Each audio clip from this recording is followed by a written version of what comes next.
मंडलों की बैठक ली, किस तरीके देखिए, मैंने सब बैठकें ली हैं कल मंडलों की, सब अपने पार्टी के वर्कर्स की, और थोड़ी दिक्कत आ रही है।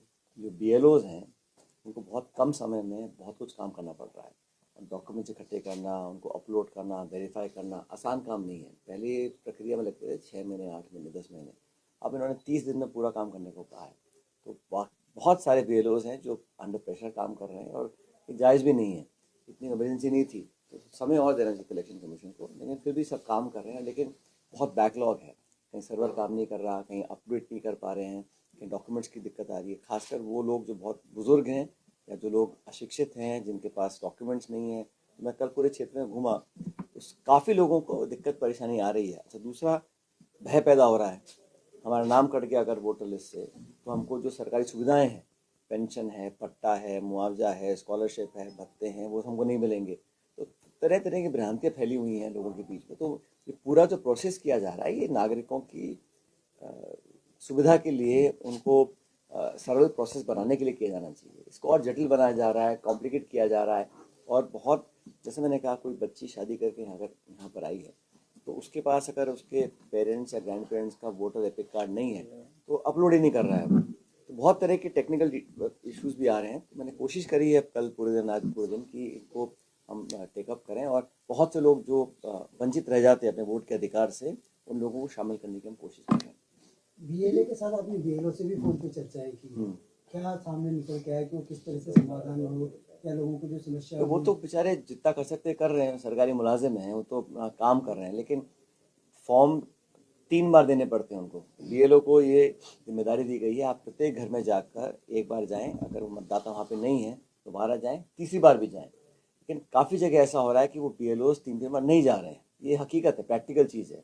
लोग अपने दिखा दें 3 बार चले गए, जाते हैं नहीं, तो फॉर्म्स उपलब्ध नहीं हो रहे हैं। कभी फॉर्म्स मिल गए, वापस जमा नहीं करा पा रहे। तो बहुत सारी नाना प्रकार की दिक्कतें आ रही हैं। प्रशासन कोशिश तो कर रहा है, लेकिन इलेक्शन कमीशन का जो काम करने का तरीका है, जिस तरह उन्होंने दबाव डाला है, और आप सब जानते हैं अनेक राज्यों में इतने सारे बीएलओज हैं जो आत्महत्या तक कर रहे हैं, तो कितना तनाव उन पर होगा, कितना पैनिक उनके जहन में होगा, आप कल्पना कर सकते हैं। 4 दिसंबर तक लास्ट डेट है कि इसको बढ़ाया जाना चाहिए। हमने बहुत पहले रिक्वेस्ट किया था कि ये इतनी ताबड़तोड़ जल्दबाजी में नहीं करना चाहिए।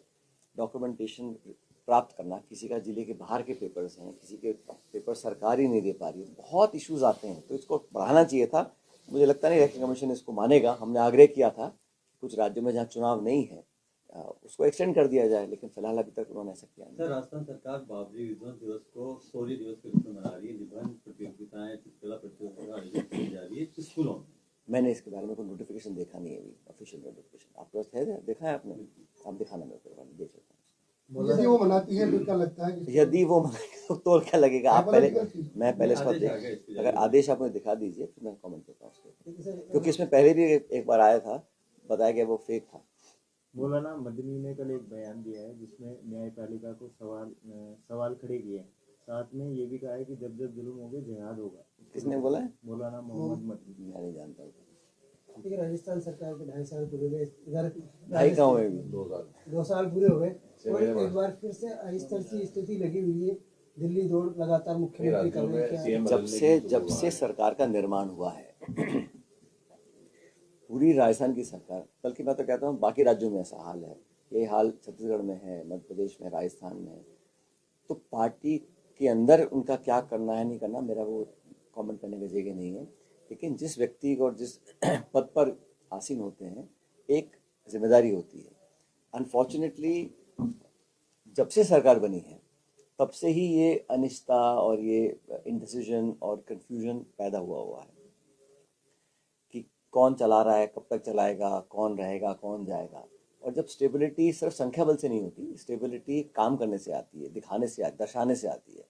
तो प्रदेश में लगभग 2 साल लगातार एक इंस्टेबिलिटी रही, इंडिसीजन रहा, खिंचाव रहा, तनाव रहा। और जैसा भी पहली बार देखा मैंने कि चीफ सेक्रेटरी को आपने बीच रास्ते बदल दिया, पहले तो आप उनको लेकर आए, फिर बदल दिया। क्यों लेकर आए और क्यों हटा दिया, आज तक कोई नहीं जानता। मंत्रिमंडल की संख्या भी पूरी हुई नहीं है। रोज सुनता रहता हूँ कि एक्सपेंशन होगा, ये होगा। डिपार्टमेंट जब बटे नहीं है, मंत्रियों को जो काम दिया नहीं गया पूरा कैसे करेंगे? दूसरा, जो अकाउंटेबिलिटी है वो किसी एक के ऊपर है नहीं, पॉलिटिकल भी बीजेपी के अंदर और गवर्नेंस के इश्यूज पर भी। इतने सारे यहाँ आपदा इतनी बुरी आई पिछले महीनों में, लगातार हादसे हुए, कोई अकाउंटेबिलिटी, कोई स्क्रूटनी, कोई जिम्मेदारी ले नहीं रहा। तो सरकार का जो एक इकबाल होता है वो बहुत जल्द ख़त्म हुआ है। हालांकि लास्ट के 1-2 साल में ऐसा होता है, लेकिन इस सरकार में शुरू के 1-2 साल में ही सरकार ने अपना इकबाल खो दिया है। मंत्रिमंडल का फेरबदल होने की संभावना है, 10 मंत्रियों को ड्रॉप करने की ऐसी अफवाहें चल रही है। अब अफवाहों के बारे में कैसे जवाब दूँ आपको, मुझे बताइए आप। अफवाहें तो चलती चलती रहेंगी, अफवाहों का तो मैं कुछ नहीं कर सकता, लेकिन ओवरऑल मेरे को लगता है कि सरकार में जो एक अथॉरिटी के साथ काम करना चाहिए और जो डेवलपमेंट वर्क है, देखिए सरकार किसी की हो लेकिन विकास प्राथमिकता होनी चाहिए। पूरे राजस्थान में, खासकर ग्रामीण क्षेत्रों में, मैं खूब घूम कर आया हूँ गाँव के अंदर, लगभग विकास ठप पड़े हैं। अब आप टोंक में देख लीजिए, जिन प्रोग्राम्स को, जिन प्रोजेक्ट्स को हमने अपने कार्यकाल में शुरू किया था, वो आधे से ज़्यादा पूरे इस टाइम ख़त्म हो गए थे।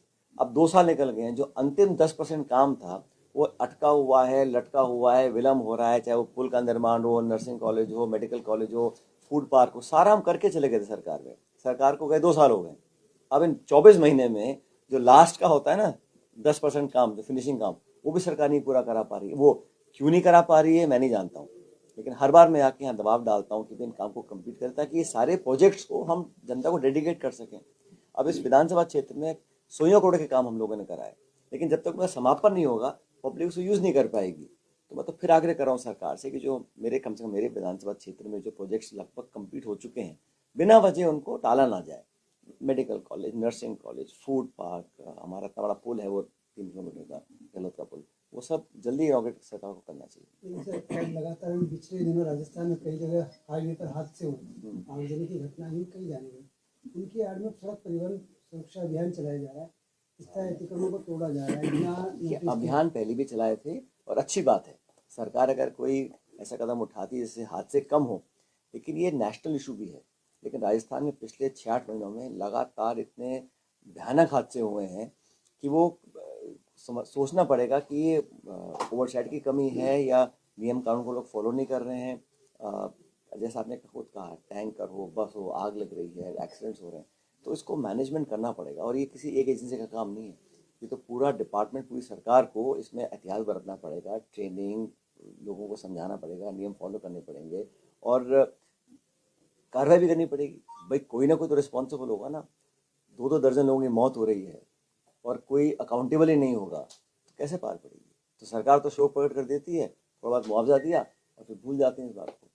देखिए SIR को लेके कांग्रेस पूरे जहाँ जहाँ हो रहा है कांग्रेस गंभीर, राजस्थान में भी कांग्रेस गंभीर, सचिन पायलट अपने इलाके में बहुत ज़्यादा गंभीर, यानी 2 दिन का दौरा, BLA से लगातार डायलॉग, ये क्या इंडिकेशन दे रहा है?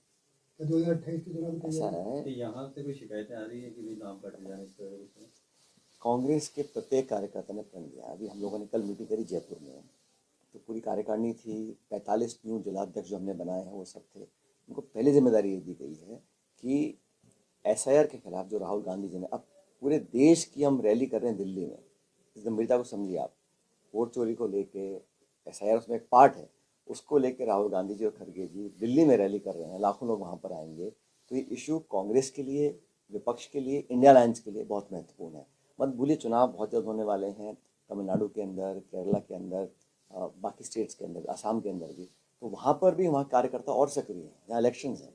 लेकिन जो समझदार लोग हैं वो सब जनता के साथ रहकर वोट बनवाना, वोटर लिस्ट में नाम डलवाना, ये अलग बात है। और वो कास्ट करवाना, हम तो किसी को वोट नहीं, हम तो कह रहे हैं भाई अधिकार नहीं छीनना चाहिए। बाकी जब मत का टाइम आएगा वो नागरिक तय करेगा उसको वोट डालना है कि नहीं डालना, डाले किसको डाले, ये उसके ऊपर है। लेकिन वो अधिकार से वंचित ना रह जाए, ये हम सबके सिटीजन्स, हमारी जिम्मेदारी बनती है, उसको पूरा करना चाह रहे हैं।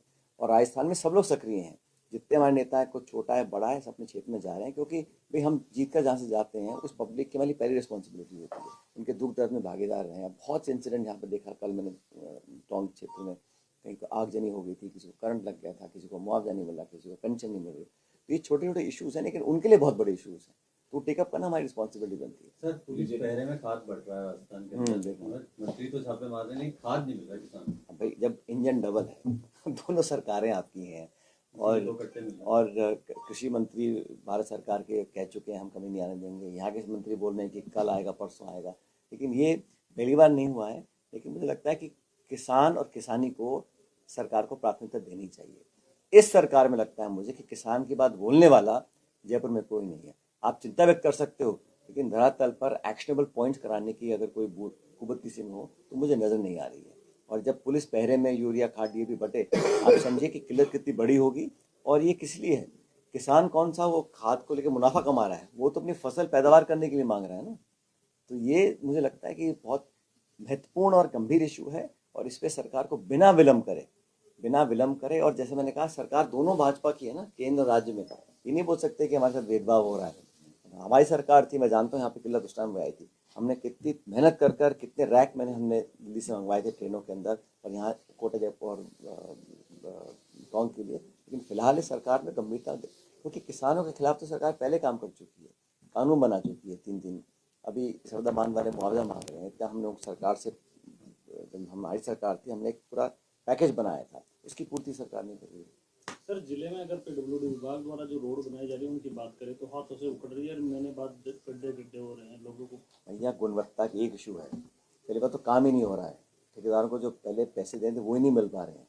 तो अगर काम हो तो गुणवत्ता का हो। मैंने कल भी अधिकारियों को बोला है, मैंने कहा आप जो काम टेकअप करें उसके निरीक्षण करेंगे, क्वालिटी को मापदंड बना के आप काम करिएगा। लेकिन आपकी बात सही, कई जगह से कंप्लेन आई है, ग्रामीण क्षेत्र में भी आ रही है।